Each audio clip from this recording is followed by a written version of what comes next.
Your paycheck lands. The number is bigger than last month's. For about 3 days, you feel unstoppable. Then, something strange happens. The feeling disappears, and your bank balance goes back to feeling exactly as tight as it always did. You start eyeing the next raise, the next bonus, the next number that might finally make you feel secure. But the real reason that feeling vanished so fast is far stranger than a lack of discipline or gratitude. Your brain isn't broken. It's running software built for a world that ended 200,000 years ago. This isn't about willpower. It's about evolution. You were never built to feel permanently safe. You were built to feel a spike of relief, register that a specific danger has passed, and immediately start scanning the horizon for the next one. A pay raise doesn't register in your nervous system as abundance.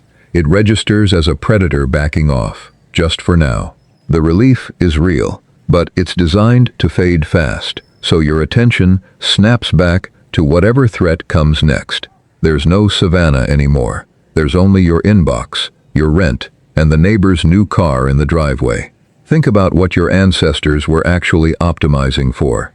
Not comfort, not happiness, survival to the next sunrise, and the sunrise after that, and the one after that. A body that felt satisfied and stopped scanning the moment a threat passed was a body more likely to get caught off guard the following week. Evolution doesn't reward contentment. It rewards vigilance that keeps resetting itself.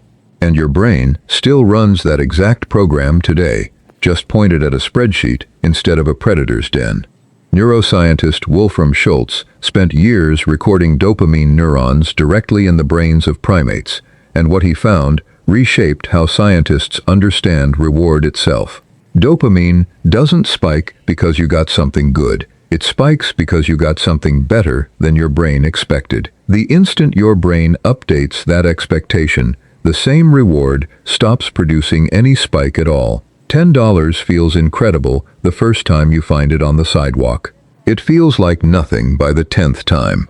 A dopamine spike, in plain terms, is your brain's alarm bell for something changed. Update your baseline. It isn't a reward for arriving anywhere. It's a signal to keep moving. That's why the raise felt electric on day 1 and forgettable by day 30. Your brain didn't file it away as problem solved. It filed it as the new normal, quietly recalibrated your expectations to match, and immediately started waiting for the next spike. You didn't imagine that shrinking feeling. It has a name, and researchers have been documenting it for decades.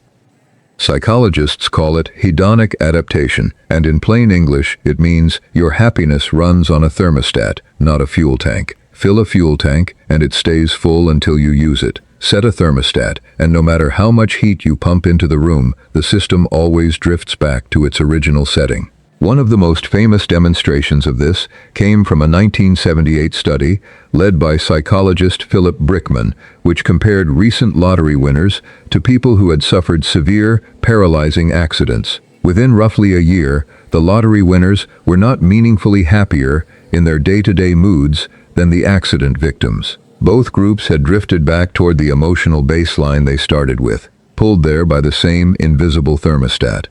Winning millions didn't move the setting. Tragically, losing the use of your legs barely moved it either, once the initial shock passed. If a life-altering windfall can't permanently shift how someone feels, what made you think a 10% raise would hold? Economist Richard Easterlin noticed the exact same pattern when he studied national income data instead of individual lottery tickets. Countries that grew dramatically wealthier over decades didn't see matching, permanent increases in reported life satisfaction, a pattern that came to be known as the Easterlin paradox. Individually, a raise can absolutely improve your life for a while, and it often does. But the baseline keeps sliding upward to match, the same way an entire nation's baseline slides upward as its economy grows, leaving people no closer to feeling like they've arrived than they were before the growth ever started. Here is where the predator comparison earns its keep. Neuroendocrinologist Robert Sapolsky spent decades studying wild baboon troops in Kenya and found that their stress hormones didn't spike only during an actual attack. They spiked constantly, in anticipation, in status competition, in the low background hum of scanning for a threat that might never come. A baboon that just fought off a rival doesn't sink into blissful safety. It watches, it postures, it immediately starts recalculating its position for the next challenge coming down the line. Sound familiar?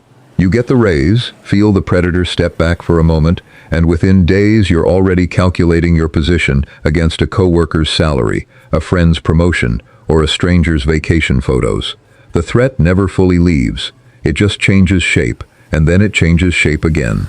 This is where the financial advice you've been given starts working against you instead of for you. Every finance book says roughly the same thing. Be grateful for what you have. Stop comparing yourself to others. Sit with your progress and enjoy it. None of that advice is wrong, exactly. It's just trying to overwrite 200,000 years of wiring with a sticky note on the fridge. Gratitude is a conscious override you have to actively choose, over and over. Comparison is an automatic reflex, older than language, older than money itself, built directly into circuitry that exists specifically to keep you from ever fully relaxing.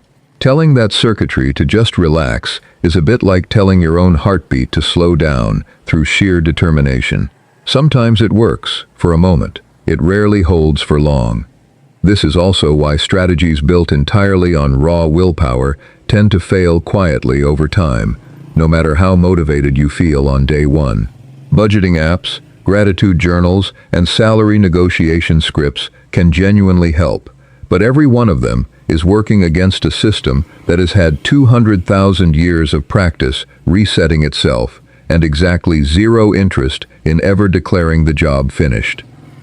Anthropologists who study small-scale, present-day hunter-gatherer societies keep running into something your evolutionary programming clearly remembers, even if your conscious mind doesn't.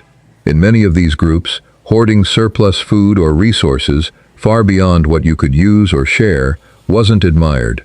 It was actively discouraged, sometimes even mocked, by the rest of the band. Status came from generosity, skill, and reliability, not accumulation, because a person who stockpiled while others went hungry threatened the survival of the entire group. Researchers call this a rough form of costly signaling, which just means showing off your value to the group by giving something away, not by keeping it. Your brain evolved inside an economy where enough was a moving target set by the people around you. Never a fixed number you could bank once and walk away from forever. It still uses that exact same moving target today. It just traded berries and firewood for salary figures and square footage. You can see an extreme version of this in the potlatch ceremonies once practiced by indigenous nations of the Pacific Northwest coast, including the Kwakwaka'wakw. A host who had accumulated significant wealth gained status not by keeping it, but by publicly giving enormous quantities of it away, sometimes deliberately destroying valuable goods in front of the entire community. The person who could afford to give away the most, or burn the most, ranked highest. Wealth left hoarded and untouched earned no status at all. It was treated almost like a debt owed to the group, something you were expected to keep circulating rather than sit on. Your instinct to keep chasing the next raise instead of ever feeling finished isn't so different underneath. It's the same ancient logic wearing new clothes. Status and security were never a number you reached once. They were a performance you kept renewing. This is why the goalpost slides the instant you reach it, every single time. Your brain isn't malfunctioning when a new salary stops feeling like enough within a month. It's doing precisely the job it evolved to do. Recalibrate, reset the internal baseline, and start scanning again. Because in the environment that built it, an organism that felt permanently satisfied was an organism with its guard down. The raise wasn't a mistake. The quiet assumption that it would feel like enough forever was the mistake. And it isn't really your mistake at all. It's a 200,000-year-old design feature wearing a modern disguise. You can watch this exact cycle play out everywhere once you know what you're looking at. Notice what happens after a crypto rally. The first gains feel euphoric, almost dizzying, better than expected in exactly the way Schultz's dopamine neurons predict. Within days, though, people are already anxious about the next dip. the next coin, the next chance. The market retreats, like a predator they can't stop watching for, out of the corner of their eye. Notice an Amazon cart filling up during a big sale. The first item delivers a small spike from beating the deal, from getting something better than expected. By the third item, that spike has already dulled, and the only way to feel it again is to add a fourth, and then a fifth. None of this is a personal failure of discipline. It's the same recalibrating circuitry, just aimed at a checkout button instead of a berry bush on the savannah. Social media adds an accelerant almost no environment in human history ever had. Your ancestors compared their status to maybe 50 or 100 people across an entire lifetime, everyone they'd ever actually meet. You compare your raise to thousands of curated updates a week, a promotion announcement here, a vacation photo there, a stranger's new car surfacing in a feed engineered to find exactly the comparisons that keep you scrolling. Your baseline doesn't only reset because of your own internal dopamine circuitry anymore. It gets reset externally dozens of times a day by inputs your ancestors' brains never had to process at that volume or that speed. No wonder the raise that once would have felt enormous barely survives a single scroll through everyone else's highlight reel. Debt shame runs on the identical predator logic, just flipped in direction. When you owe money, part of your nervous system treats that debt the way it would treat an actual predator stalking somewhere nearby, present in the environment, unresolved, demanding a low hum of vigilance, even while you're doing something completely unrelated. That's why unpaid debt can surface in your mind at 3 in the morning, unconnected to anything you were consciously thinking about seconds earlier. Your body isn't being dramatic about a spreadsheet. It's running the same threat monitoring system that once kept your ancestors alive, near a den of wolves, except the wolf now has a due date and an interest rate attached to it. Wealth anxiety works the same way in reverse, and it shows up in people you'd least expect. People who accumulate significant savings often report feeling less secure than they expected to feel, not more, because the brain never measures safety against your own personal starting point. It measures safety against the environment immediately around you, in real time, forever, the exact same way Sapolsky's baboons measured status against whichever rival happened to be nearby that week. A raise that would have felt enormous 5 years ago barely registers now. Not because you've become ungrateful, but because your baseline moved the moment your circumstances did. The comparison target was never fixed. It's relative, local, and constantly updating, recalculated the instant new information arrives, exactly like a baboon reassessing its rank after every single encounter in the troop. This shows up starkly in survey after survey of high earners. People who cross into the top income brackets in their country routinely report that one specific, larger number would finally make them feel secure, and then report the exact same thing again after they cross that number too. The target doesn't get closer as income rises. It moves at roughly the same pace you do, staying just out of reach by design, because the brain doing the calculating was never built to recognize enough as a fixed destination in the first place. Even the language money uses gives this away, if you listen closely. People don't say a bonus made them feel abundant.